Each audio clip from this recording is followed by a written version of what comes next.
ఇంకేంటి దివ్య, pre wedding shoot అయిపోయినట్టే కదా? ప్రీ వెడ్డింగ్ షూట్ అయిపోయింది, కానీ నాకు కొన్ని సందేహాలు ఉన్నాయి డౌట్సా? సరే అడుగు. బావా. మనం ఆచరించవలసిన ట్రెడిషన్స్ ఎన్ని? అందులో వివాహం యొక్క ప్రాముఖ్యత ఏంటి? మన భారతీయ హిందూ వ్యవస్థలో ఒక మనిషి తన జీవిత పర్యంతం 16 కర్మలు ఆచరించవలసి ఉంటుంది. వీటినే షోడశ కర్మలు అంటారు. స్త్రీ పురుష సమాగము అంటే గర్భాధానం మొదలుకొని జనన మరణం వరకు 16 కర్మలు ముఖ్యమైనవే. అందులో 15వ కర్మనే వివాహము. అందులో సాంప్రదాయ వివాహం చాలా గొప్పది.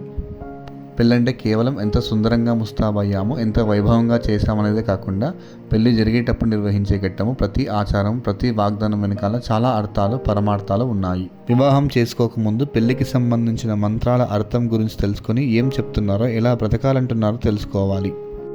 వివాహం అనేది కేవలం కామోపభోగముల కొరకు స్త్రీ పురుషులను కలిపే ప్రక్రియ ఈ దేశం నందు కానే కాదు.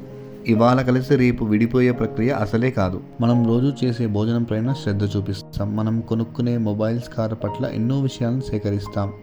ఈ జన్మకే కాదు, జన్మ జన్మలకి కావలసిన సంస్కారాన్ని ఇవ్వగలిగిన వివాహ విషయంలో ఉన్న మంత్రాల వైశిష్టం గురించి తెలుసుకోవడానికి కూడా శ్రద్ధ చూపితే బాగుంటుంది. ఇలా చెప్పుకుంటూ పోతే మన పెద్దలు తెలిపిన విషయాలు చాలా ఉన్నాయి. ఒక 1 లైన్లో చెప్పాలంటే, మానసిక సంస్కారాన్ని అందించేది వివాహ బంధము, వివాహ జీవిత ప్రయాణమే.